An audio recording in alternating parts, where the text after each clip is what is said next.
yang mau tinggal bersamaku di sini hanya ada satu pilihan. Dia bisa Fisabilillah. Jadi gini, Yesus, jadi kita harus pisahkan dulu zamannya Paulus sama zamannya Yesus. Iya kan? Ya, pisahkan dulu silakan. Itu. Ya. Kalau kita pisahkan, udah tahu pisahkan itu, kita tahu harus bertanya menjawab seperti apa. Yesus itu ketika dia datang itu, ya kan, setelah selesai dibaptis masih ada hubungan kayak kemarin ini. Iya. Itu dia bawa ajaran apa sebenarnya? Bukan ajaran kasih, nggak tertulis. Saya bawa ajaran kasih, nggak ada. Ada. Ajaran apa yang dibawa Yesus? Ada itu. Ajaran kasih. Ya, jangan dijawab dulu. Kalian bertiga Om Pot sendiri. Sabar dulu. Om Pot bertanya pada Pak Ferry. Lanjut Om Pot. Nah, apa? Ajaran apa yang dia baca? Coba tunjukkan, show me. Tunjukkan ke saya supaya nanti saya bisa bertanya berikut. Ya, saya mau tunjukkan. Boleh nggak? Pak Jaya kembaran Pak Ferry, kasih dulu Pak Ferry. Kalian kayak nggak percaya sama Pak Ferry. Kasih kesempatan Pak Ferry dan Om Pot dulu. Bis, kamu tuh nggak ada adab. Dari tadi kayak nenek-nenek loh, cerewet kali. Lanjut. Karena aku niru kau. Mohon izin ya, gantian ngomongnya jangan saling tumpang-tindih ya. Kasih waktu Om Pot dengan Pak Ferry itu tanpa diganggu sama si Bis itu. Silakan Om Pot bernarasi, saya besarkan Om Pot. Silakan Om. Ya, saya tinggal menjawab pertanyaan dari Om Pot. Pertanyaan ulang lagi supaya jelas. Sudah jelas. Sudah mudah nggak ya? Silakan. Ya, sudah jelas. Jadi apa yang diajarkan oleh Yesus? Pertama tentunya kabar baik ya. Kabar baik bahwa dia akan datang ke dunia ini untuk menebus dosa. Dan kabar baik itu juga menyangkut dengan hukum-hukum. Itu terdapat di dalam Matius pasal 22 ayat 34. Mulai ya. Sebentar, saya potong dulu, bentar. Sabar. Ini kalau nggak di tap layarnya nanti kuatirnya rungkat kayak kemarin. Tap layar teman-teman, biar nggak rungkat kayak kemarin teman-teman. Ya, tap layar yang banyak sekali, sampai pecah layarnya. Lanjut, silakan. Nggak usah ngomong, nanti ke data sama TikTok. Biasanya gitu, nggak apa-apa. Gitu. Yaudah lanjut. Jadi Yesus datang ke dunia ini untuk membawa kabar baik. Ya, jadi itu intinya. Dan jangan lupa, inilah inti dari ajaran Yesus juga. Di dalam Matius pasal 22 ayat 37. Ayat 37 mulai. Jawab Yesus kepadanya, kasihilah Tuhan Allahmu dengan segenap hatimu, dan dengan segenap jiwamu, dan dengan segenap akal budimu. Itulah hukum yang pertama. Itulah hukum yang terutama dan yang pertama. Tan sampai situ, minta maaf. Harus lanjut. Itu ada di perjanjian lama. Yesus kutip di perjanjian lama. Ada di perjanjian lama. Dan yang pertama. Perjanjian lama itu perjanjian baru itu. Itu ada di perjanjian lama juga, Bro. Ada. Biar diselesain dulu. Itu diringkas, ringkasannya itu. Sebentar. Dan belum lanjut. Dan hukum yang kedua, hukum yang kedua yang sama dengan itu ialah apa?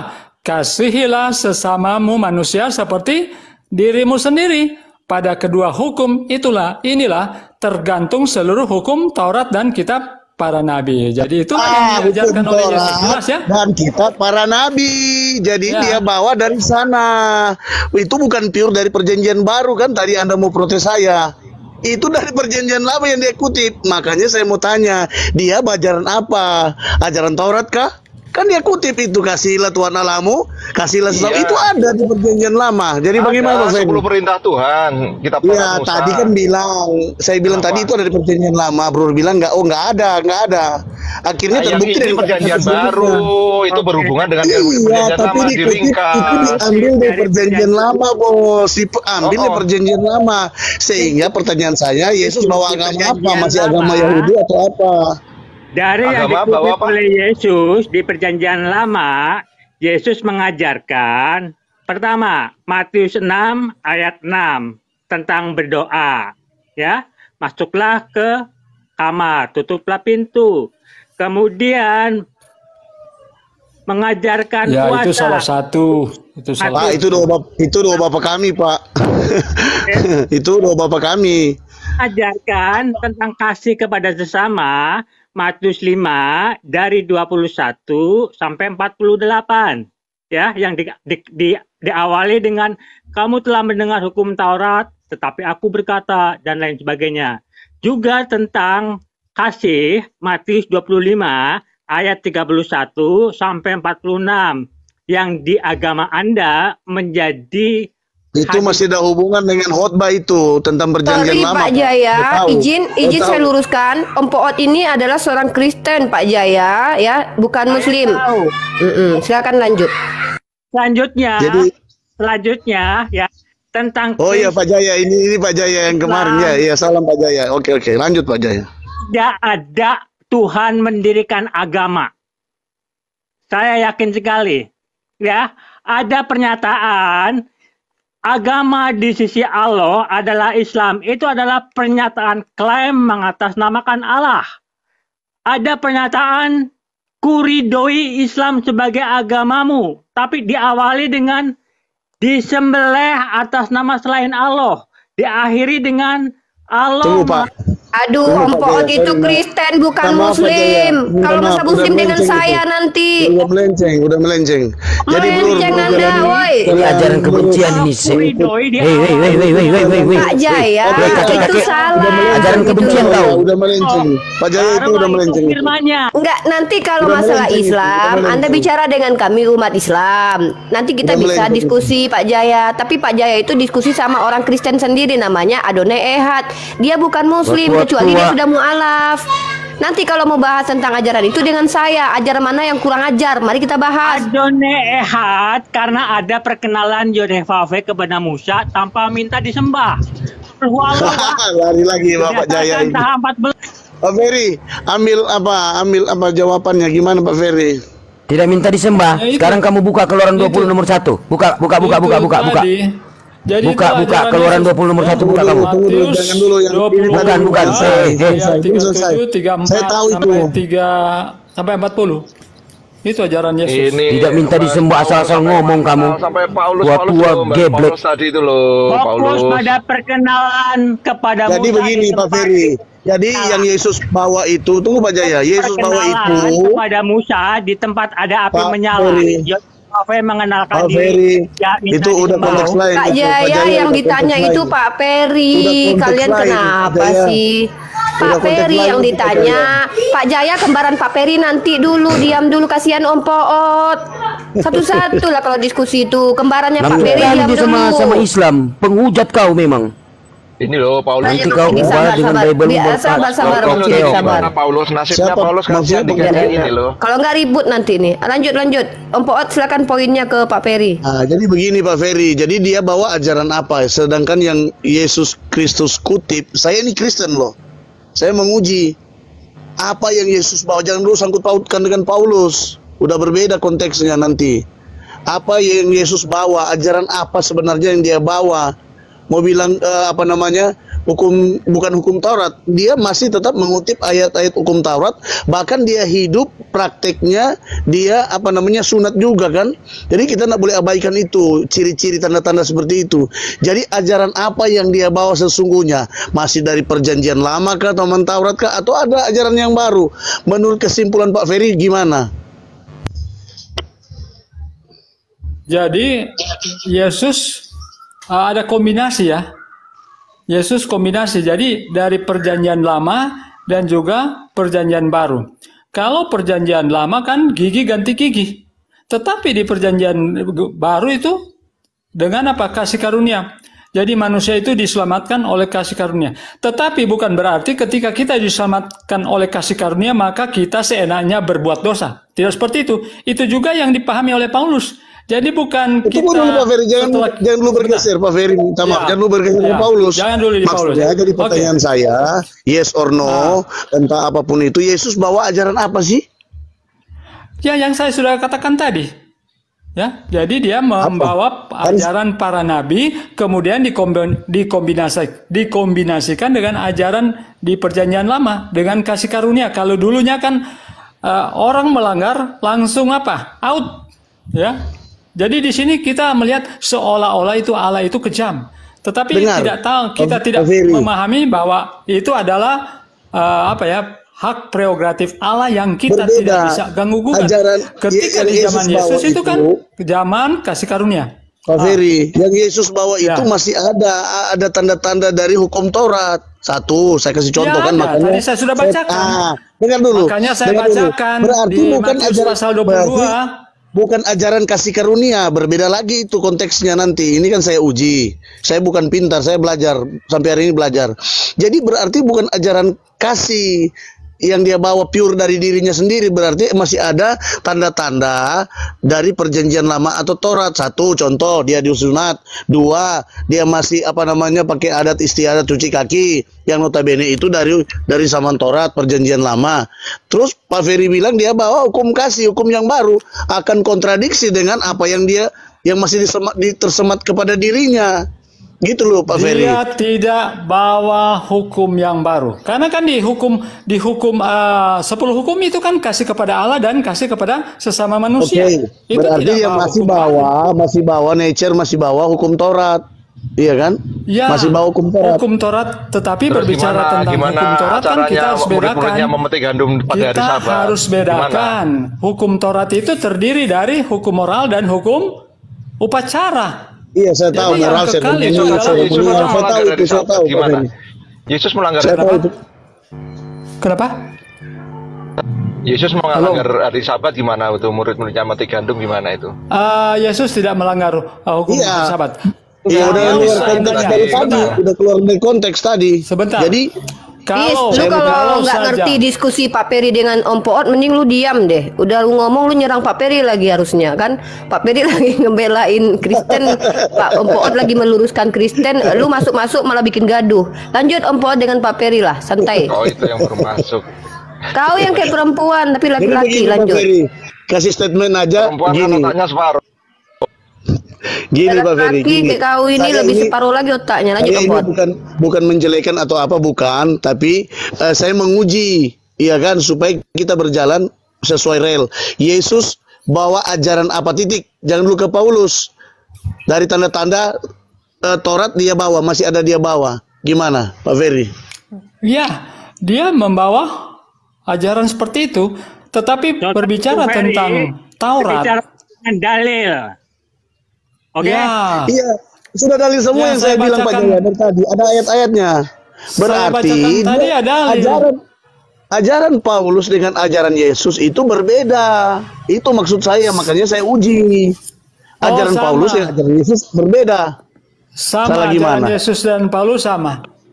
Nah, coba Pak Ferry kombinasikan ayat-ayatnya kalau sama gimana? Om Poot izin boleh masuk sedikit. Om Poot mengatakan ke Pak Peri antara Paulus dengan Yesus coba dicek ajarannya. Lalu Pak Peri bilang ajarannya sama. Tapi saya mampu buktikan kalau ajaran Yesus dengan Paulus berbeda. Jadi nanti saya masuk kalau diizinkan. Silakan. Oke, ya, Bismillah. Pak Jaya dengan Pak Peri baru boleh ganti-ganti ngomong karena saya sudah masuk biar fair. Silakan dulu, lanjut dulu. Ini yang Paulus maksudkan di dalam Roma pasal 3 ayat 31. Jika demikian, adakah kami membatalkan hukum Taurat karena iman? Sama sekali tidak, sebaliknya kami meneguhkannya. Jadi catat ya, Paulus sendiri mengatakan, adakah kami membatalkan hukum Taurat karena iman? Tidak, ya. Tetapi sebaliknya kami meneguhkan. Apa artinya meneguhkan? Apakah meneguhkan itu membatalkan? Menguatkan, justru menguatkan. Ya, justru menguatkan. Jadi ajaran Paulus dan Yesus itu sama, tidak ada yang berbeda. Saya masuk ya Om Poot ya. Baik. Jadi terima kasih. Jadi saya ini lebih langsung ke pembuktian. Bang Ardiansah, saya boleh dibesarkan nggak? Jadi saya langsung share screen saya itu adalah screen tentang ayat yang akan dibaca oleh Pak Peri dan kawan-kawan. Nah, maka kita akan membuka dulu Yosua pasal ke-1 nomor 1, Yosua pasal 1 sampai 7 ya. Nah, jadi kita satu-satu pelan-pelan. Nanti Om Poot bisa tahu dan catat ayatnya ini kalau memang dirasa perlu ya. Ini juga pembuktian. Saya akan ambil di ayat Yosua. Jadi teman-teman dibuka di Yosua pasal ke-1 mana ini ya? Yosua pasal 1 ayat ke-7. Nah, mari kita buka. Kita bicara tentang hukum Taurat dulu ya. Kegabrulan hukum Taurat dibuat oleh Paulus. Nah, nih. Mari kita baca. Oke, saya akan kirimkan langsung ke handphone yang ini untuk lihat ya, bentar. Mohon maaf, saya satu ayat kontradiksi dulu ya. Nah, jadi di sini sudah sampai, kita buka di sini. Sabar ya teman-teman. Wah, saya tidak bisa pakai efek ternyata. Oh, belum bisa saya pakai efek ternyata. Oke, sorry. Oke, kita baca saja ya. Kita baca saja dalam Yosua pasal ke-1 ayat ke-7. Hanya kuatkan dan teguhkanlah hatimu dengan sungguh-sungguh, bertindaklah hati-hati sesuai dengan seluruh hukum yang telah diperintahkan kepadamu oleh hambaku Musa. Janganlah menyimpang ke kanan atau ke kiri, supaya engkau beruntung kemanapun engkau pergi. Yang pertama, Tuhan Bani Israel ya mengatakan bahwa hukum ini wajib dilakukan, tidak boleh ada penyimpangan terkait tentang hukum ini. Nah, kalau kita lihat dibuka, kemudian Paulus datang dalam Galatia pasal ketiga, mari kita baca. Teman-teman boleh buka sama-sama ya. Jadi kita pembuktian aja. Galatia pasal ketiga kita buka ayat pasal ke-22-nya. Di sini penting nih. Tetapi, nah ingat ya, tadi Yosua itu berbicara tentang Taurat yang ada di dalam kitab Musa, kitab suci pasti itu. Lalu apa kata Paulus? Tetapi kitab suci telah mengurung segala sesuatu di bawah kekuasaan dosa. Galatia pasal ketiga nomor 22. Tetapi kitab suci telah mengurung segala sesuatu di bawah kekuasaan dosa, supaya oleh karena iman dalam Yesus Kristus janji itu diberikan kepada mereka yang percaya. Demi menuhankan Yesus, Paulus berani-beraninya mengatakan kitab suci dari Tuhan mengurung manusia di dalam dosa. Padahal supaya tidak berdosa, Tuhan menginginkan manusia mengikuti firman Tuhan yang termaktub di dalam kitab suci. Yosua pasal ke-1 ayat 7 sampai 9. Nah, itu sudah nampak perbedaan Paulus dengan para nabi dulu. Para nabi dulu ya, belum ke Yesus. Saya nanti sampai ke Yesus. Banyak ayat di pembuktiannya. Saya kasih satu lagi penguat. Satu lagi nanti silakan Pak Ferry tanggapi dengan Pak Jaya dan teman-teman Kristen lainnya. Imamat pasal ke... Oke, boleh. Saya izin turun ya, saya ada Zoom meeting 3:30. Terima kasih ya. Oke. Imamat pasal ke-18 ayat ke-4 sampai ke-5. Mari kita baca lagi. Apa kata Tuhan ya Bani Israel? Kamu harus lakukan perintahku dan berpegang teguh kepada ketetapanku dengan hidup menurut semuanya itu. Akulah Tuhan Allahmu. Sesungguhnya kamu harus berpegang kepada ketetapanku dan peraturanku. Orang yang melakukannya akan hidup karenanya. Ini kata siapa? Tuhan Bani Israel. Tapi kata Paulus dalam Galatia pasal ketiga ayat 10, ingat kontradiksi saya ya, ini nampak sekali, sangat-sangat eksplisit, tidak perlu ditafsir. Teman-teman boleh baca ini, Pak, Galatia pasal ketiga nomor 10. Apa kata Paulus? Karena semua orang yang hidup dari pekerjaan hukum Taurat berada di bawah kutuk.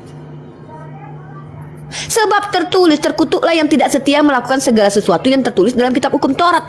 Tidak ada. Paulus mengutip Ulangan pasal 27 ayat 26. Dia menukar kalimat Ulangan pasal 27 ayat 6. Kalimat Ulangan pasal 27 ayat 26 tidak seperti yang Paulus sampaikan.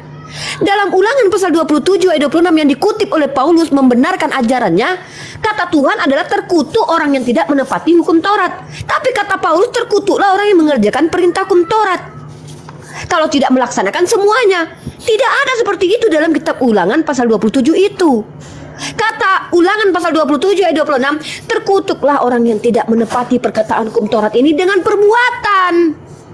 Kok harus dirubah sama Paulus kemudian di Galatia pasal ketiga nomor 10? Karena semua orang yang hidup dari pekerjaan hukum Taurat berada di bawah kutuk. Ini kok kurang ajar. Hukum Tuhan berikan kok jadi kutuk. Sebab ada tertulis, terkutuklah orang yang tidak setia melakukan segala sesuatu yang dalam kitab hukum Taurat. Diganti lagi yang tertulis.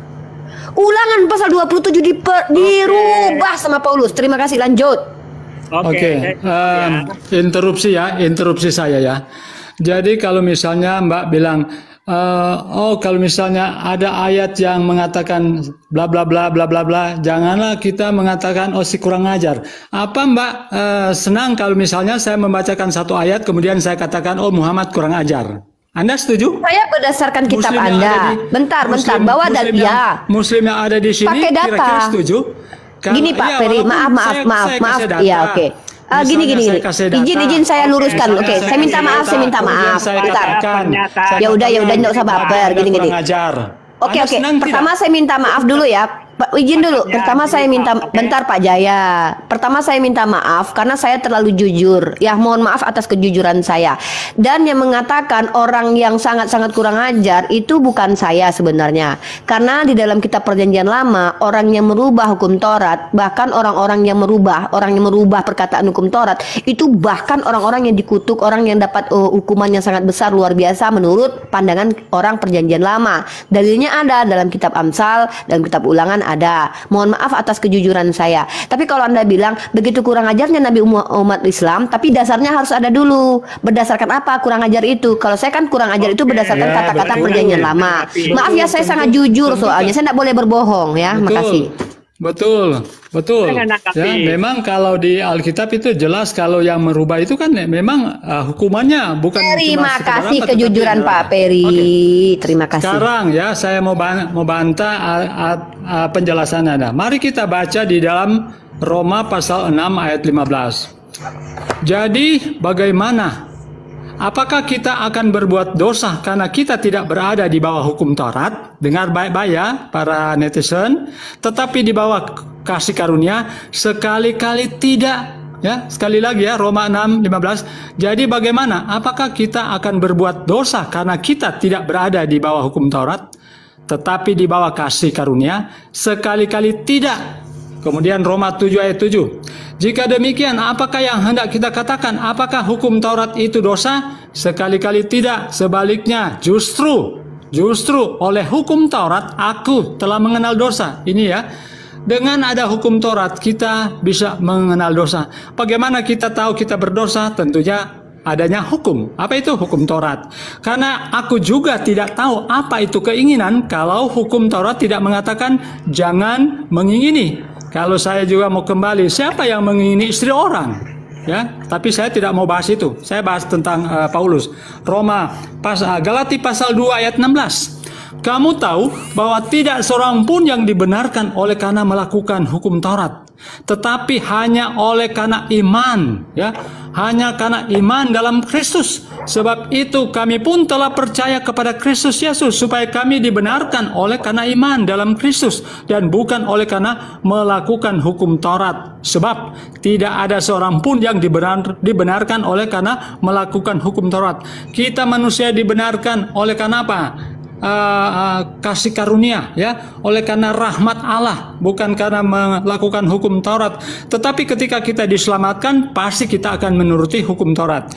Makanya di dalam Galati 5 ayat 13 dikatakan, saudara-saudara, memang kamu telah dipanggil untuk merdeka, tetapi janganlah kamu mempergunakan kemerdekaan itu sebagai kesempatan untuk kehidupan dalam dosa. Ya, kalau Anda pelajari tulisan-tulisan Paulus, surat-surat Paulus, dia tidak pernah menyuruh orang membunuh, dia tidak pernah menyuruh orang berzinah, merampok dan sebagainya. Dia mengajarkan kepada kita supaya menghormati orang tua, karena dia memang betul-betul apa? Mengikuti akan apa? Hukum Taurat. Tetapi kalian memang salah kaprah, Muslim salah kaprah. Dikatakan Paulus sudah mengubah hukum Taurat, sudah meniadakan. Padahal kalau Anda baca di Roma pasal 3 ayat 31, jika demikian adakah kami membatalkan hukum Taurat karena iman? Sama sekali tidak. Sebaliknya kami meneguhkannya. Berbicara tentang hukum Taurat, itu ada hukum seremonial yang dimaksud dengan Paulus supaya Anda paham. Itulah yang ditiadakan, hukum seremonial, hukum upacara, kegiatan-kegiatan para imam yang dilakukan di Ka'bah, di sinagog, yang saat ini memang tidak lagi dilakukan. Oleh karena apa? Telah digenapi ketika Yesus datang ke dunia ini, mati di kayu salib. Itu sebabnya sampai sekarang orang Israel, orang Yahudi tidak lagi apa? Mengorbankan kambing domba. Terlalu panjang Pak Peri. Jadi terlalu panjang. Jadi intinya saya tanya terakhir Pak Peri. Sorry. Ya. Saya tanya terakhir. Masuk Empot. Yesus itu bawa ajaran apa? Yesus, jangan lupa Paulus. Kalau Pak Feri mau ke Paulus, saya akan ke Paulus lagi. Yesus bawa ajaran apa? Matius pasal 22 ayat. Tadi saya sudah baca. Cek tes. Sebentar. sebentar, satu aja, sebentar ya. Coba Pak Ferry tunjukkan gini ya. Tidak ada satupun ajaran Yesus yang menyatakan bahwa hukum Torah menjadi batal karena kedatangannya. Coba Anda tunjukkan. Karena kedatangan Yesus hukum Torah itu batal. Mana kata Yesus di situ? Brother, tunjukkan pakai data, saya Pak. mau kasih paham. Jangan pakai brother, saya minta data. Jadi, saya minta data mana? Ya, hukum Taurat ngawur kau. Terdiri dari hukum kau ngawur. Coba tanya Pak. Yang saya minta, pertanyaan saya apa? Ompot. Pertanyaan saya apa? Tidak ada satu ajaran Yesus. Ingat baik-baik. Ingat baik-baik. Tidak ada satupun ajaran Yesus yang menyatakan bahwa hukum Torah menjadi batal karena kedatangan Yesus. Nggak ada. Coba Anda tunjukkan. Coba Anda tunjukkan. Sampai kiamat nggak bisa kalian tunjukkan, Kristen. Udah itu aja, kamu nggak bisa jawab, Ferry. Jaya abadi. Pak Ferry, kalau hukum Taurat batal, Pak Ferry nggak ibadah. Orang yang jadi Anda harus pahami hukum Taurat itu terdiri dari apa? Hukum Taurat itu terdiri dari hukum moral dan hukum upacara, bro. Yang dibatalkan adalah hukum upacara. Pak Ferry, kalau hukum Taurat batal, Pak Ferry nggak ibadah hari yang gitu loh. Itu maksud saya. Jadi yang dibatalkan itu adalah hukum upacara. Itu yang dimaksud dengan. Dikatakan selanjutnya adalah apa? Itu kosong, Ompot. Saya masuk ke ranah ini dong. Tadi kenapa nggak disinggung itu? Apa dalil yang saya bawa kenapa nggak ada yang ganggu? Ompot, saya baru bertanya. Ompot, Anda apa semua itu yang dimaksud dengan hukum Taurat? Halo, Ompot, tolong dijawab dulu sebelum Umi Rifah.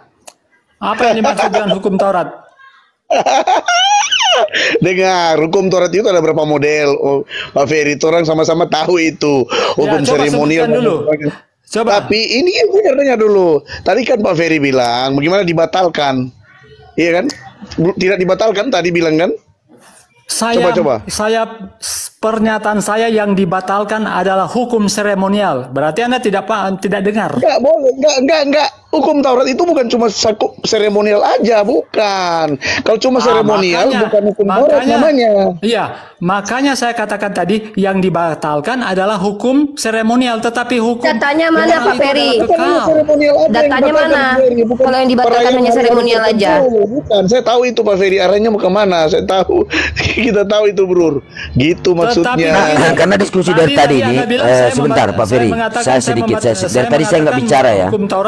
Tadi saya nggak bicara, sedikit.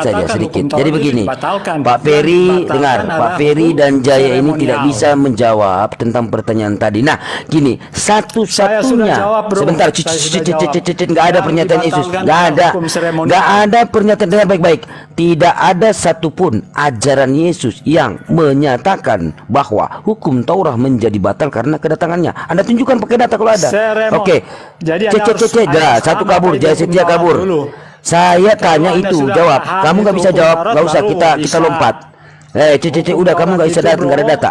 Gini, satu-satunya. Sebentar. Hukum Taurat itu semua sekedar mencakup hukum moral, hukum seremonial, itu semua itu Pak Ferry. Nggak ada, Ferry. Beda. Dengar. Adalah Ompot sedikit saya Ompot. Ferry dengar. Dengar. Ferry gantian.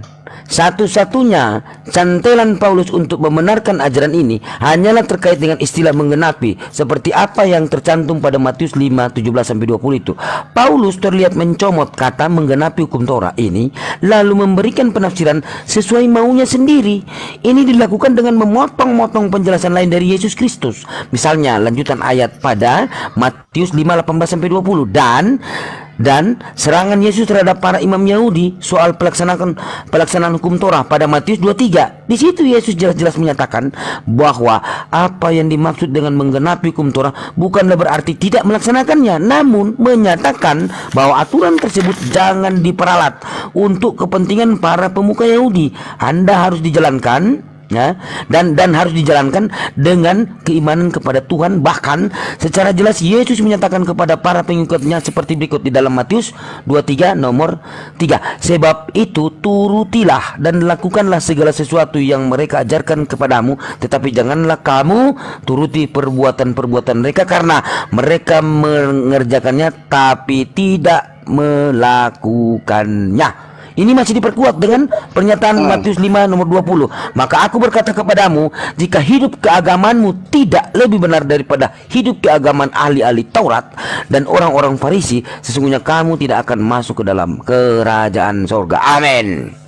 Sayang Anda tidak paham hukum Pak Ferry, hukum seremoni yang dibebaskan, diluaskan. Ya, itu kenapa betul. Yesus itu melanggar hukum Taurat? Hari Sabat dia memetik buah dan lain sebagainya. Pak Ferry, dia melanggar itu. Hukum seremoni kalau dia melanggar hari Sabat, sudah dihukum dia. Sudah dilontari dengan batu. Sebentar, saya potong dulu sebentar ya. Sebentar, saya potong dulu ya. Hostnya ngomong. Itu hostnya ngomong dulu Pak Ferry, dengerin dulu. Hostnya ngomong. Sebentar, kita sapa dulu ya. Za ini dari Muslim atau dari Kristen, Za? Za, monitor Za. Za, monitor dari Islam atau dari Kristen? Muslim. Lokot dari Islam atau Kristen? Muslim Medan. Muslim. Abdon Sagala ini Kristen jelas ya kan? Oke, lanjut silakan teman-teman, lanjut. Timer dong Bang Ardiansyah biar semua bisa bicara, bukan cuma si Ferry aja. Mbak, sebentar ya. Jadi kebiasaan di zaman orang Yahudi ketika mereka melewati satu ladang, ketika padi atau gandum menguning, ada kan mengambil 1-2 butir. Apakah itu kemana bekerja? Om Pot? Kok mau turun sebentar? Om Pot mau turun nih. Kemana Om? Halo, lanjut. Udah lapar ini, tapi lanjut. Sebentar lagi. Baik, Om Pot. Baik. Lanjut. Siap. Interupsi. Saya mau turun ya, akan digantikan oleh Pak Abdon. Saya ada tugas lagi. Oke, host, thank you ya semuanya. Mungkin bisa dengar dulu tanggapannya dari yang Anda katakan tadi itu. Gandum kebiasaan itu kan kata kebiasaan itu baru namanya tradisi kebiasaan. Oke. Itu yang tadi dikatakan Om Poot. Itu tadi yang dikatakan Om Poot. Yang dilanggarnya justru hukum tradisi itu boleh. Tapi kalau hukum yang dua jenis lagi ya, aturan hukum itu nggak boleh dibatalkan. Seperti sunat ya, seperti melakukan perbuatan baik, berpuasa, beribadah, itu harus lebih baik daripada orang Yahudi dan Farisi seperti dikatakan oleh Arsidik tadi seharusnya. Kan begitu. Oh, jadi itu tanggapannya. Iyalah. Anda bilang tradisi yang dibatalkan. Yang Anda contohkan itu tradisi memang. Jadi tadi Om Pot bilang Yesus melanggar Sabat. Yesus itu tidak melanggar Sabat. Ya. Yesus itu tidak melanggar hari Sabat. Ketika murid-muridnya memetik gandum, itu kan kebiasaan waktu itu. Ketika orang melewati ladang, ketika mereka memetik 1-2 bulir kan itu biasa-biasa saja. Sama dengan di Jawa. Coba Anda melewati satu pertanian, perkebunan, kemudian cuma ambil 1. Biasa kan orang suka mau coba-coba ambil sedikit. Bukan mau panen kemudian ya mungkin diisi di sak, di karung dan sebagainya. Itu kan kebiasaan itu. Jadi itu tidak dikatakan melanggar. Kalau misalnya mereka melanggar, wah mereka itu sudah dilontari dengan batu. Itu hukum Yahudi. Tapi kan faktanya tidak. Oke, saya mau turun ya. Mungkin Pak Abdon tidak menjelaskan. Oke, thank you ya Mbak Rifa. Kita lanjut. Ya, tapi Pak Om Ferry tidak menyinggung dalil yang saya bawa ya. Sorry ya, hari ini Anda tidak sama sekali. Ya, saya sudah membawa 2 ayat. 15 Roma 7 ayat 7. Iya, justru itu Anda mengukuhkan jawaban saya. Ya, dengar ya. Saya sudah baca. Enggak, justru Anda mengukuhkan.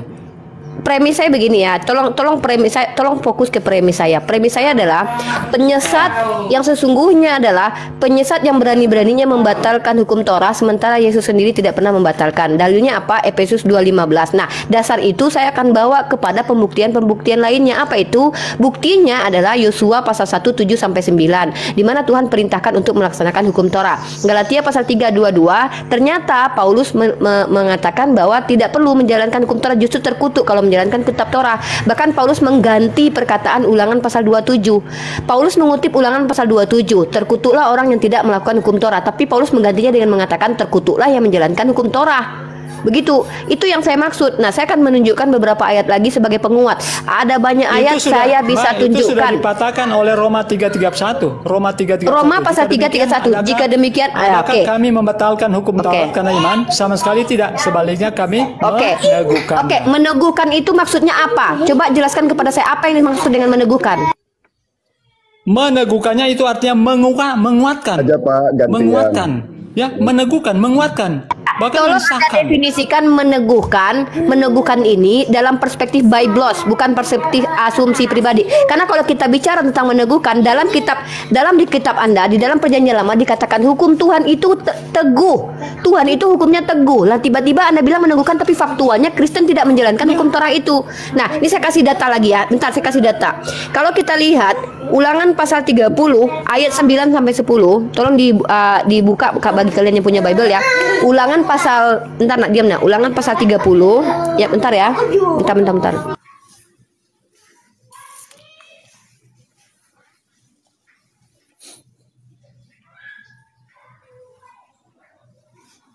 Oke, kalau kita baca ya, di Ulangan pasal ke-27 dulu. Ulangan pasal 27. Ulangan pasal 27. Saya kembali lagi ke yang tadi nih. Ini yang nampak sekali ya perubahan yang dilakukan oleh Paulus gitu. Penistaan terhadap hukum Torah itu terjadi di sini. Nah, terkutuklah orang yang tidak menepati perkataan hukum Taurat ini dengan perbuatannya, dan seluruh bangsa ini haruslah berkata amin. Nah, kalau saya rujuk ke Galatia pasal 3:10, karena semua orang yang hidup dari pekerjaan hukum Taurat berada di bawah kutuk. Itu sangat berbeda Pak narasinya. Ulangan pasal 27 mengatakan yang terkutuk adalah orang yang tidak melakukan ajaran Torah. Tapi bagi Paulus, dia ajarkan kepada bangsa-bangsa lain yang tidak mengenal hukum Torah, justru orang yang menjalankan kitab Torah itu adalah orang terkutuk. Nah, demi sinkretisme, saya katakan ini analisis ya. Kenapa saya katakan sinkretisme? Diam dulu. Kalau Pak Tito tidak bisa diskusi seperti yang tadi, Pak Tito turun. Kalau tidak bisa, turun saja kalau tidak bisa diskusi. Jadi sinkretisme itu adalah niat satu ya, demi mengajarkan ajaran orang Yahudi kepada orang-orang non-Yahudi. Dia mengaku rasul untuk orang non-Yahudi. Dia melakukan pencampuran agama. Bab 1, demi mengambil orang-orang Yunani menjadi hamba pengikutnya. Dia membatalkan hukum yang diberikan oleh Tuhan Bani Israel kepada Bani Israel. Di mana datanya? Di dalam Ulangan pasal ke-33 nomor 4. Turun aja lah si Pipo itu, Bang Ardiansa. Saya sedikit lagi loh, 1 ayat lagi, 2 ayat lagi saya kasih. Nah, demi menjalankan sinkretisme yang dia lakukan kepada orang Yunani, penyembah pagan, mencampur baurkan yang hak dengan yang batil. Dalam Ulangan pasal ke-33 ayat 4 jelas sekali ini terlihat ya. Mari kita lihat Ulangan pasal ke-33 ayat 4. Ini belum ke Yesus loh. Saya masih bisa buktikan perbedaan Paulus dengan Yesus. Ulangan pasal 33 ayat 4. Lagi, Ripa, kau perlu belajar lagi. Musa telah memerintahkan diam. Musa aduh, ini kok pada tantrum gini sih. Saya pakai data loh. Musa telah memerintahkan hukum Taurat kepada kita. Berarti Bible pun tidak valid. Kemudian ya gini apa ini 2 ayat saya sedikit lagi, 2 ayat saja ini kalian bantah ini. Musa telah memerintahkan hukum Taurat kepada kita, suatu milik bagi jamaah Yakub. Kata siapa? Ini penulisnya Musa. Lalu apa kata Roma pasal ke-3 nomor 29? Kita lihat teman-teman ya, yang dibawakan oleh Pak Peri tadi ini bertentangan. Roma pasal ke-2 nomor 29. Pasal ke-3 nomor 29. Mari kita baca. Roma 3:29 ya. Kita baca dulu ya teman-teman. Nah, atau adakah Allah hanya Allah orang Yahudi saja? Bukankah ia juga adalah Allah bangsa-bangsa lain? Nah, iya benar, ia juga adalah Allah bangsa-bangsa lain. Di sini Paulus bermaksud mengatakan, kalian orang Yunani, kalian itu juga Tuhan kalian itu sama loh dengan Tuhan Bani Israel, sementara jelas hukum Taurat itu diberikan untuk Bani Yakub. Kok dia demi mengajarkan mencampur baurkan ajaran pagan dengan Yahudi, dia mengatakan kalian tenang aja kok, kalian tidak perlu melakukan hukum Taurat kok, karena hukum Taurat itu sudah dibatalkan dengan kematian Yesus. Jadi kalian semua udah sembah Yesus aja. Yesus telah mati sebagai penebus dosa kalian. Jadi kalian mau bersunat kayak nggak bersunat tetap nggak apa-apa, mau makan babi kayak nggak makan babi nggak apa-apa, mau kalian melaksanakan Taurat apa tidak tuh nggak apa-apa. Bahkan dikutuk orang yang melakukan hukum Taurat. Ini sama seperti yang dilakukan Romawi Yunani ketika menjajah orang Yahudi di zaman Makabe, di mana setiap orang-orang Yahudi dipaksa memakan babi, dipaksa orang Yunani menghilangkan kitab Taurat dan dipaksa untuk tidak melaksanakan sunat. Inilah ajaran pagan Yunani Romawi yang jahat dibawa oleh Paulus kembali, tapi dengan cara yang santun seperti domba tapi serigala. Dia mengatakan apa? Memang dia tidak ajarkan membunuh seperti Yunani karena pasti tertolak. Sedangkan dia membawa ajaran yang berbeda saja dengan Yahudi, dia tertolak. Apalagi dia mengajarkan ayo kita membunuh. Ya nggak mungkin lah diajarkan membunuh. Silakan dibantah data saya. Oke, saya bantah. Jadi apa yang Anda kemukakan itu itu penafsiran Anda sendiri. Anda mengatakan bahwa dia menyuruh orang-orang Yunani untuk apa? Untuk tidak taat kepada hukum. Jelas-jelas apa yang Paulus ajarkan adalah seperti apa yang Yesus ajarkan. Itu sebabnya Yesus katakan ya, dari buah-buahnya kamu akan apa? Mengetahui. Bagaimana buah-buah Paulus ketika dia menjadi apa? Pengikut Yesus, ya. Dia mengabarkan apa yang diajarkan oleh Yesus. Ya, bukan cuma membunuh, bahkan dia dianiaya sekalipun. Dan Anda tahu orang-orang di penyembah-penyembah berhala justru mereka apa? Meninggalkan penyembahan mereka berhala itu. Sehingga ketika Paulus dan temannya itu mengadakan mujizat, mereka menganggap bahwa mereka itu dewa-dewa yang turun dari langit. Apa yang Paulus katakan? Kami ini bukan dewa, kami ini adalah pengikut Yesus untuk memberikan kabar gembira, kabar baik kepada kamu. Mereka mengojakkan pakaian mereka karena mereka orang-orang menuduh mereka dewa, tetapi mereka katakan kami ini adalah pengikut-pengikut Yesus ya, untuk mengabarkan kabar gembira kepada kalian. Jadi jangan memelintir ayatnya, Mbak. Roma 3:31. Jika demikian, adakah kami membatalkan hukum Taurat karena iman? Sama sekali tidak. Sebaliknya kami meneguhkannya. Roma pasal 6 ayat 15. Jadi bagaimana? Apakah kita akan berbuat dosa karena kita tidak berada di bawah hukum Taurat, tetapi di bawah kasih karunia? Sekali-kali tidak. Jelas. Ya, Paulus mengatakan jangan kamu apa? Jauhkan kamu dari perbuatan-perbuatan dosa dan sebagainya. Dan ajaran-ajarannya sesuai dengan apa yang diajarkan oleh Yesus. Ya, kemudian di Galati pasal 5:13, saudara-saudara, memang kamu telah dipanggil untuk merdeka, tetapi janganlah kamu mempergunakan kemerdekaan itu sebagai kesempatan untuk kehidupan dalam dosa. Jadi Paulus itu anti dosa, anti berbuat dosa. Itu sebabnya coba Anda tunjukkan perbuatan-perbuatan apa yang dia lakukan ketika dia bertobat. Ya.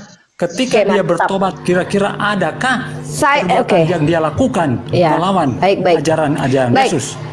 Tadi Pak Peri membawa dalil yang sangat saya sukai ya, dalil penguat justru. Terima kasih dalilnya ya, tentang nabi palsu atau penyesat. Maka Pak Peri, tolong jangan, saya ingin membuktikan teman-teman siapa yang mempelintir kitab sucinya sendiri, siapa yang membaca dengan tertulisnya seperti itu tanpa mempelintir, saya atau Pak Peri. Teman-teman boleh buka ya, ini dalil yang sering saya bawa, di mana kata Yesus cara mengenali penyesat atau nabi palsu itu adalah dengan cara apa? Lihat buah perbuatannya. Di sini menurut Pak Peri yang saya dengar adalah melihat buah perbuatan itu setelah dia menjadi pengikut Kristus.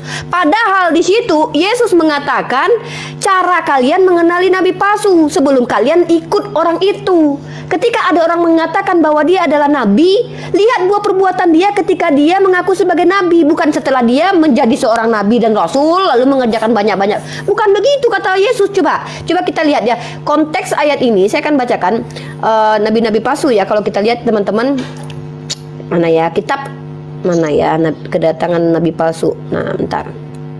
Mari kita lihat teman-teman, kalau tunjukkan anti-Kristus. Ya, ada juga ayat-ayat anti-Kristus. Enggak, nanti satu-satu. Anda kan suka kalau bicara tuh pakai kontak. Ini saya kasih konteks ayat Anda malahan nih. Saya kalau seandainya bahasa kitab kalian mungkin lebih sempurna saya karena saya menggunakan konteks ayat nih. Nah, jadi kalau kita lihat dalam kitab Matius ya, Banyak nabi palsu, Matius pasal 24 ayat 11. Banyak nabi palsu akan muncul dan menyesatkan banyak orang. Nah, itu ya, itu udah jelas bahwa nabi palsu akan muncul. Kalau kita lihat dalam mana ya? Matius berapa itu? Penyesat itu. Nah, ajaran sesat ntar. Ya. Itu dalil yang sering saya bawa ketika saya berdiskusi dengan teman-teman Kristen. Ntar. Mungkin teman-teman sering dengar ya, tidak mungkin pohon baik menghasilkan buah yang tidak baik. Begitu juga sebaliknya, tidak mungkin. Nah, ya itu ayat berapa ya? Ayat Matius ini kita bahas ini. Tidak mungkin pohon buruk. Nah, mari kita bahas. Pohon baik ya. Nih, turun dulu ya, host izin. Teman-teman ya. Ada urutan. Nah, ini ya Matius pasal ke-7. Nah, ini yang mau saya bahas ini. Teman-teman, saya buka camp, teman-teman baca telaah baik-baik. Ini bahasa Indonesia yang sangat mudah dimengerti. Dan di sini kita akan lihat siapa yang mempelintir. Saya bicara pakai konteks. Pak Peri baca pakai konteks apa enggak? Mari kita buktikan. Siapa yang pakai konteks ayat? Ayat yang saya bacakan tadi apa? Apakah itu bukan ayat? Sabar, kita jangan framing. Jangan framing. Saya kan kita kan membuktikan. Saya kan akan mengatakan akan melakukan pembuktian. Nah, ini teman-teman ya. Bacakan di ayat. Dengar dulu ini loh, hal pengajaran yang sesat. Bang Ferry, lagi dijelaskan konteksnya ya. Jadi gini ya, konteks ayatnya Matius pasal ke-7 ini berkaitan dengan hal pengajaran yang sesat. Nah, hal pengajaran sesat ini Yesus memperingati. Memperingati itu begini loh ya. Memperingati itu supaya kamu tidak mengikuti dan terjebak dengan pengajaran sesat itu. Kamu harus hati-hati dulu, jangan diterima dulu baru kamu buktikan dia nabi palsu atau bukan gitu. Paham nggak teman-teman? Bang Lokot paham nggak maksud saya? Yesus ini mengajarkan supaya kalian sebelum kenal para penyesat ini, kalian tidak tahu kalau dia penyesat atau bukan. Nah, kalau di Pak Peri dia katakan buah perbuatan Paulus mana yang jahat ketika jadi pengikut Kristus. Mustahil ada pernyataan Paulus tentang dirinya dia berbuat jahat. Kenapa? Pengetahuan tentang Paulus kalian dapat semua dari perkataan Paulus, dari surat-surat dia. Lah masa dia mengatakan saya ketika telah mengikut Yesus langsung saya membunuh orang, membatalkan Taurat. Tapi kita lihat apa ajarannya. Ajarannya yang pertama adalah membatalkan kitab para nabi dan kitab Taurat. Itu ada. Efesus pasal 2 ayat 15 itu sandaran atau preposisi hujah saya. Lalu Anda katakan di dalam kitab Roma tadi, bagaimanakah mungkin kami membatalkan tapi karena iman. Faktualnya ada tertulis dia membatalkan, dan faktualnya lagi kalian tidak melaksanakan hukum Taurat yang dilakukan oleh para nabi, yang diajarkan para nabi. Karena hukum Taurat itu bukan hanya yang moralitas itu saja, itu fakta itu. Nah, kemudian kita baca di sini. Tidak mungkin. Nah, kemudian cara mengenali nabi palsu ini dari buahnya. Kalian ingin tahu siapa nabi palsu itu? Sebelum dia mengaku nabi, kalian lihat dulu dia buah perbuatannya. Itu kata Yesus di sini. Demikianlah setiap pohon yang baik menghasilkan buah yang baik. Jadi kalau nabi itu adalah orang yang betul-betul baik. Ini bicara tentang nabi palsu loh. Kalau nabi itu adalah orang yang baik, pohonnya sudah baik dari awal. Ini bicara tentang pohon yang baik. Pohon ini adalah tubuh manusia. Lalu bagaimana mungkin pohon yang baik itu menghasilkan buah baik, yang tidak baik?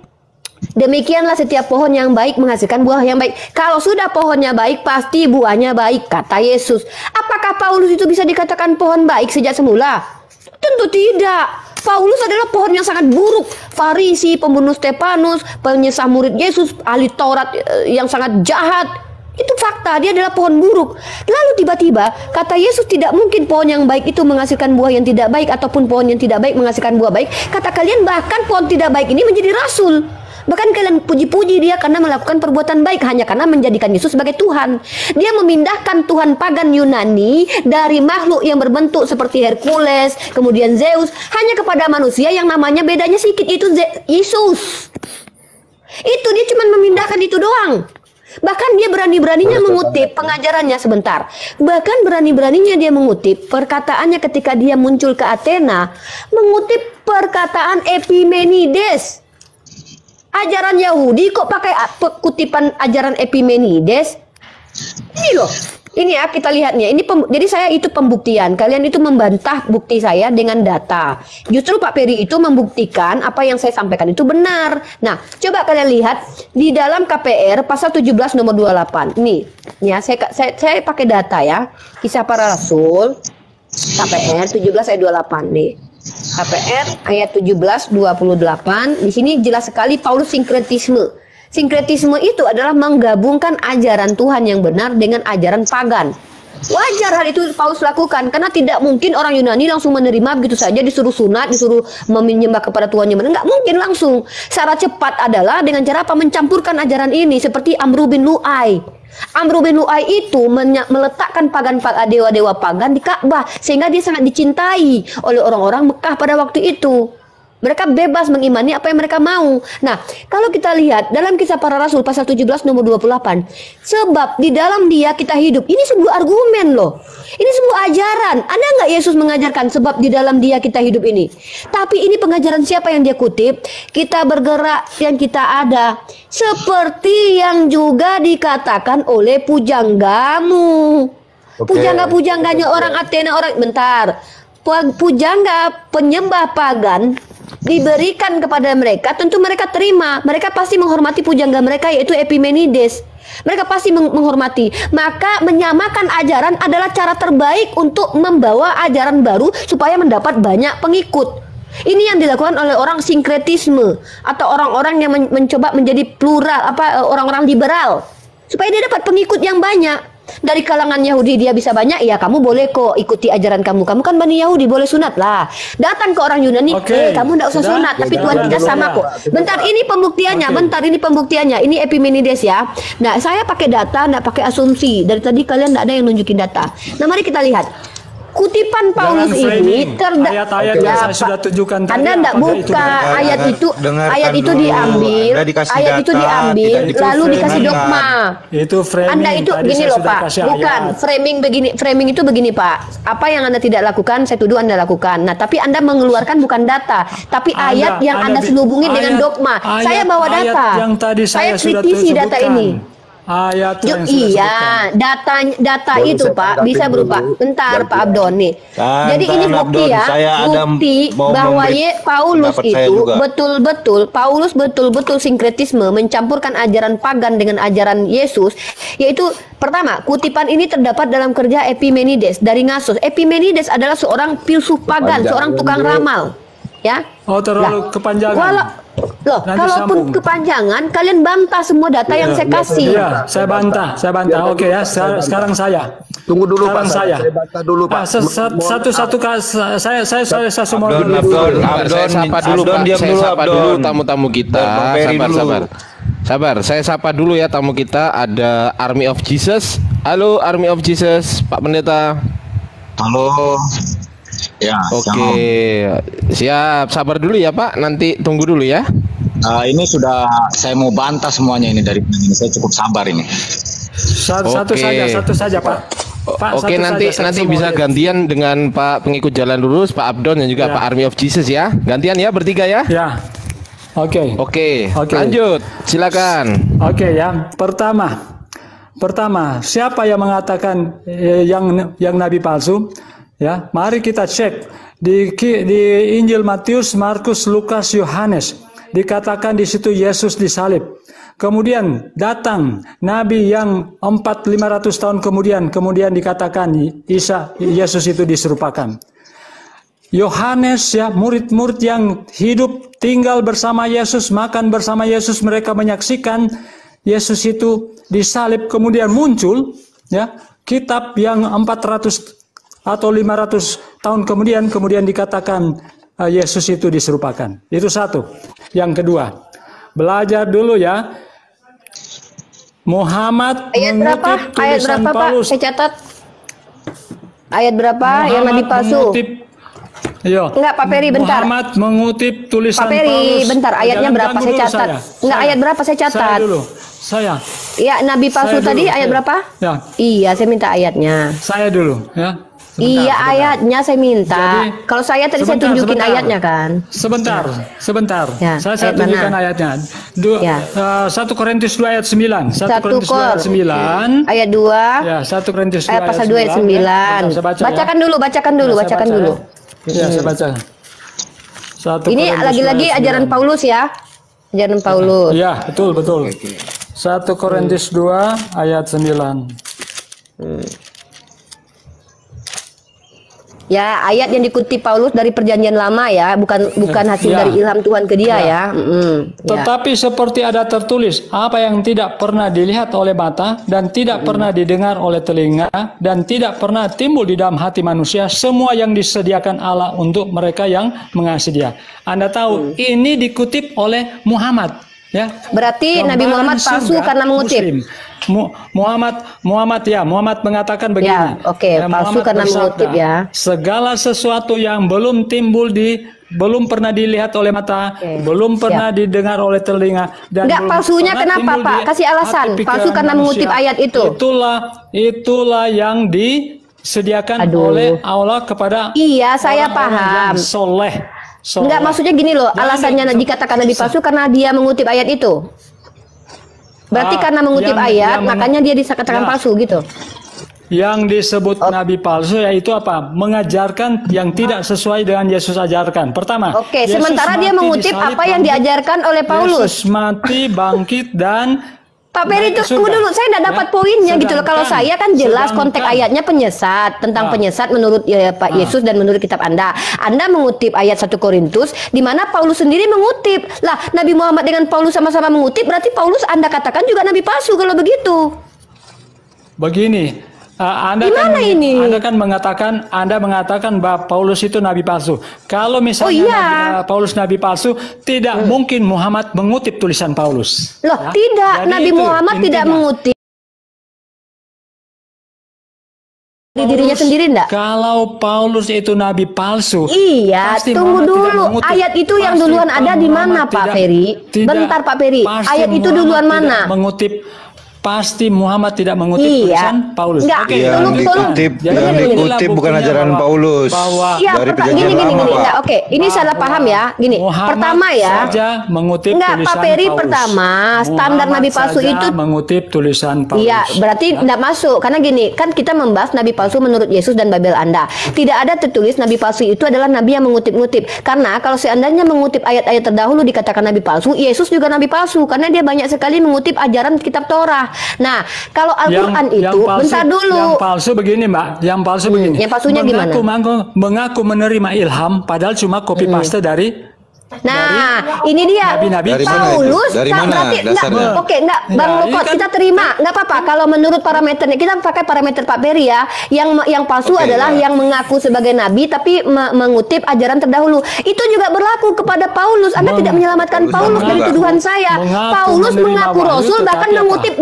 Bentar. Tulisan Paulus. Aduh, itu bukan tulisan Paulus. Anda jangan melakukan pembodohan di sini, Pak. Mohon maaf. Enggak jujur lah, Pak Peri jujur. Apakah enggak, saya mau Pak Peri jujur.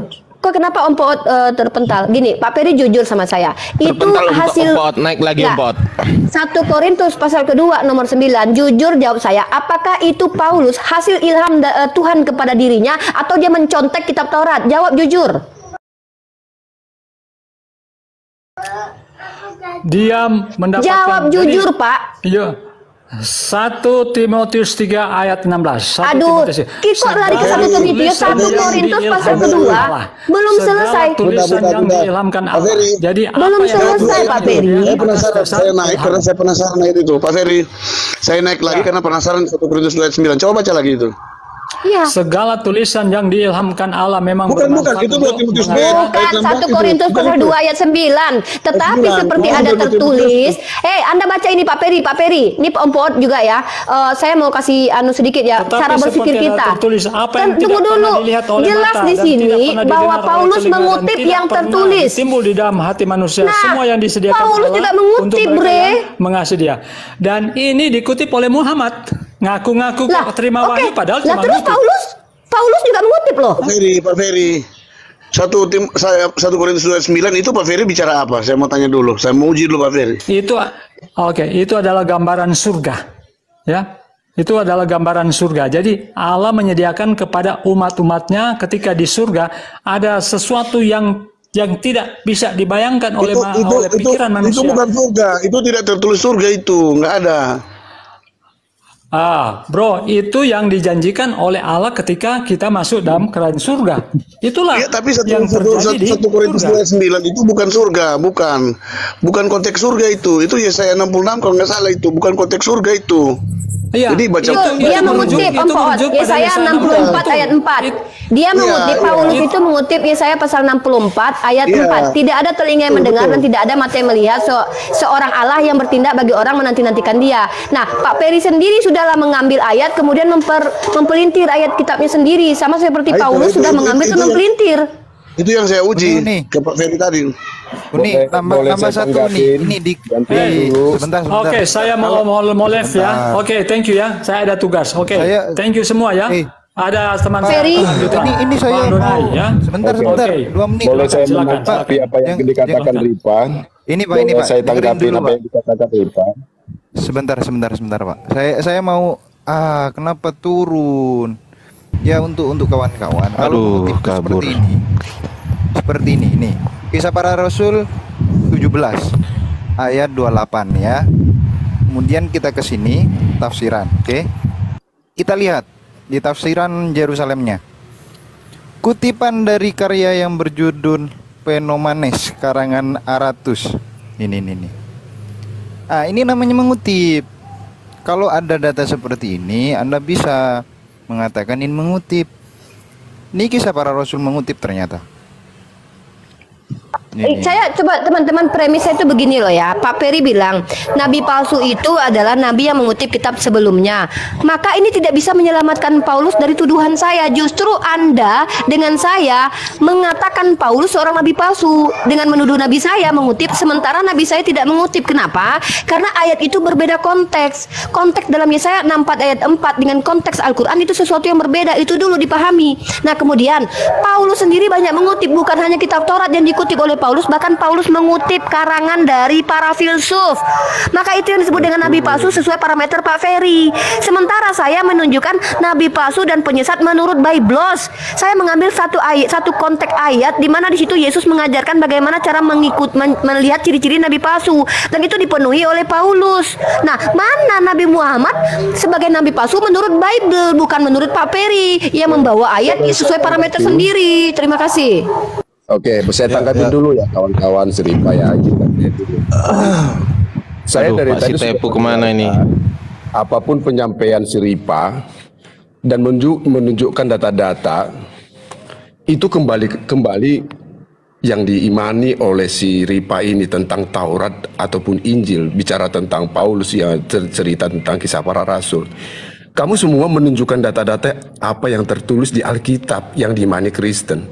Tapi dari dulu-dulu, kamu nggak bisa membenarkan tentang Taurat yang diimani oleh kamu, Injil yang diimani oleh kamu. Nah, di Al-Maidah 46 itu tertulis ada Injil, tapi nggak tahu kamu di mana Injil. Nah, kamu bicara tentang si Paulus, tapi kamu nggak sadar di surat Yasin 14 juga tertulis Paulus di situ. Kenapa saya bilang Paulus? Itu bicara tentang tafsirnya, Ibnu Katsir ada. Nah, biar kamu tahu. Di Quran, biar dulu nih. Udah berapa kali dijawab ini, biar aja. Jadi kamu sadar nggak? Muhammad bukanlah rasul yang pertama di antara rasul-rasul.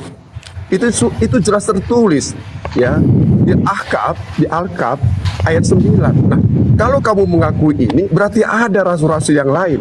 Oke, cukup dulu ya Pak. Kita beri kesempatan ke Pak Pendeta Sitepu. Silakan Pak Pendeta Sitepu.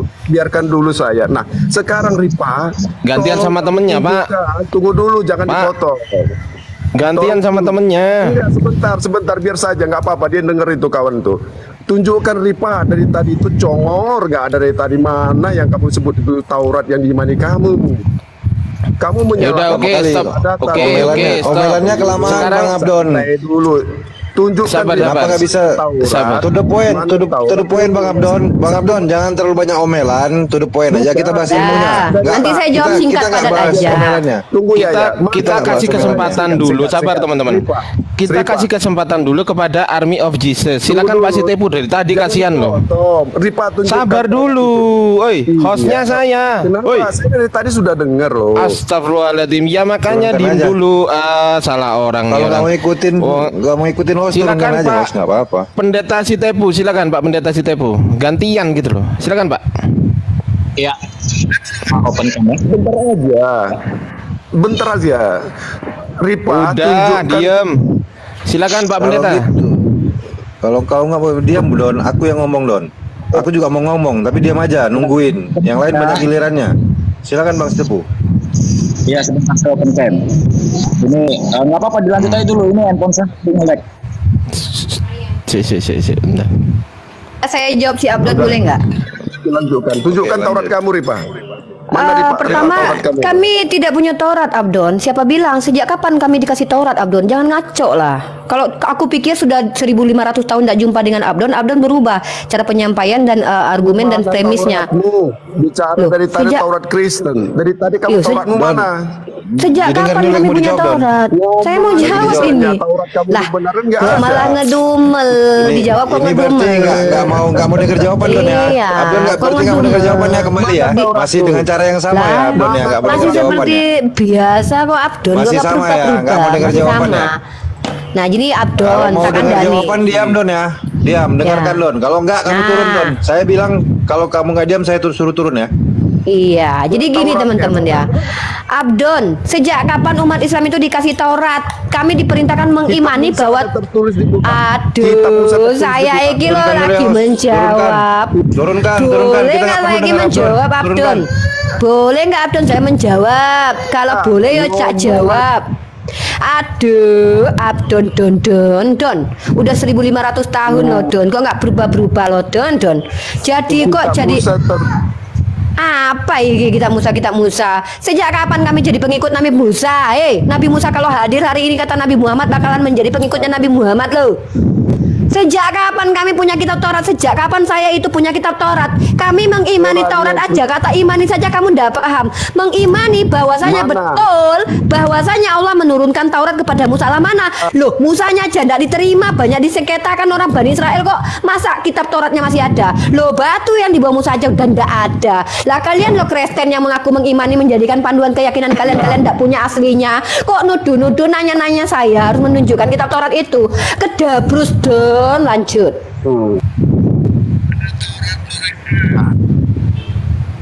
Ya, tanggapin Don, udah bisa kau tanggapin. Lagi diam orang. Jangan kau lagi orang ngomong Don ya. Ya oke. Jadi kalau kita bicara Taurat, kawan-kawanku yang tersayang, tercinta, saudaraku, kalau ada fakta pembenaran dari kitab Musa ada tertulis di Quran. Kitab Musa, Taurat dibawa oleh Musa. Lalu yang mana itu? Ya, di Al-Maidah 46 Injil adalah petunjuk, lalu yang mana itu? Kamu kebiasaan Ripa, bisa kamu menunjukkan data-data yang sesuai dengan kitab yang ada tertulis Taurat dan Injil di dalam iman Kristen, tapi kamu satu pun tentang Injil ataupun Taurat kamu nggak ada data. Sebentar, Abdon, itu Yesus itu gini. Sabar. Itu gini loh, baca temanya Don. Temanya itu belum ke Taurat, belum ke mana-mana. Baca temanya. Kalau kamu nggak mau tema itu, keluar. Tadi kenapa bicara Taurat? Yesus itu bikin bicara Taurat. Ya makanya itu Yesus itu berlawanan ajarannya dengan Paulus, itu yang dibahas. Siapa? Mana dasar kamu? Kamu tahu itu baru dibahas. Silakan lanjut. Dasarnya adalah bahwa para nabi. Aduh, ini masih bagian saya. Ya betul, Injil itu cahaya bukan bilang bagian kamu, Don. Siapa yang bilang bagian kamu, Don? Kamu belum disuruh bicara, jangan sok tahu, jangan kau yang ngatur. Bahas dulu Al-Maidah. Orang bicara. Injil adalah petunjuk dulu. Kok Injil gini, teman-teman? Abdon lagi dijawab, Abdon lagi dijawab, diam. Kalau enggak kamu turun. Dia ingin menggiring kita untuk mencari di mana Injil dan di mana Taurat. Padahal tema kita saya adalah sudah tahu dia kok. Betul. Tema kita adalah Yesus. Ini ajarannya bertentangan dengan ajaran Paulus. Itu yang dibahas, Don. Lanjut Uni. Ya, jadi Abdon ini memaksakan bahwa Taurat, Zabur, Injil yang disebut Al-Quran itu adalah biblos. Pede kali, GR kali kau, Don. Jauh. Lu mana kamu punya? Kenapa sejak kapan saya punya Taurat? Kapan umat Islam diberikan Taurat? Nggak, tunggu dulu. Kapan kami umat Islam diperintahkan menjadikan Taurat sebagai panduan berkeyakinan? Saya lagi goreng telur loh. Kalau kamu tidak mampu menelaah perkataan saya goreng lo kepalamu loh. Kami ini loh Al-Quran. Kau belajar Bible sambil duduk tenang. Kau nggak ngerti. Uniripa itu belajar Bible sambil lari-lari sambil kuliah, dia bisa menguasai semua ilmu, bisa menjelaskan dengan jelas. Nih sambil goreng telur. Katanya itu belajar Bible dari kecil Kristen sampai tua. Kamu nggak bisa menjelaskan isi Bible-mu, cuman bisa ngedumel aja. Kamu Taurat. Kamu cuman bisa ngedumel aja. Orang ngomong aja jawab, kau nggak mau dengerin. Abdon, kalau nggak mau ke tema yang saya bawa, Abdon saya hitung sampai 3 silakan turun. Kita punya pakai tema aja. Yesus, ajaran Yesus tidak sesuai atau bertentangan atau kontradiksi dengan ajaran Paulus. Abdon setuju atau tidak setuju? Kita pakai temer. Okay? Setuju. Berani? Pertanyaan saya, kita membahas ajaran Yesus bertentangan dengan ajaran Paulus. Abdon setuju atau tidak setuju? Pakai temer. Oke, kamu dengarkan. Kamu sabar. Yang lain diem. Sabar. Yang lain diem. Pertanyaan saya mengangkat tema ajaran Yesus tidak sama dengan ajaran Paulus. Abdon setuju atau tidak setuju? A setuju, B tidak setuju. Yang mana? Surat Yasin 14 kamu baca nggak Paulus? Hah? Selesai. Lanjut teman-teman. Pertanyaan Abdon itu udah lama kali ya sebenarnya, pertanyaan tentang udah bosan aku. Taurat, mana itu Injil. Kami umat Islam hanya diberikan ya bahwasannya umat Islam harus mengimani adanya kitab yang diberikan kepada nabi sebelumnya. Kami bukan disuruh mencari di mana itu Injil, di mana itu Taurat. Kami diberitahukan ada Nabi Musa diberikan kepadanya pengajaran Taurat. Mengenai isinya dikisahkan bahwasannya itu adalah kitab diajarkan kepada orang Israel dan orang-orang Tegar Tengku itu telah mengubah-ubahnya. Ya, ada pengajaran Injil diberikan kepada Nabi Isa untuk umat Israel mengamalkan Tauratnya Musa. Tentang kabar adanya Nabi berikutnya tentang Nabi Muhammad. Kalau di mana itu kitabnya bukan tanggung jawab kami. Mantap. Masya Allah. Allahu Akbar.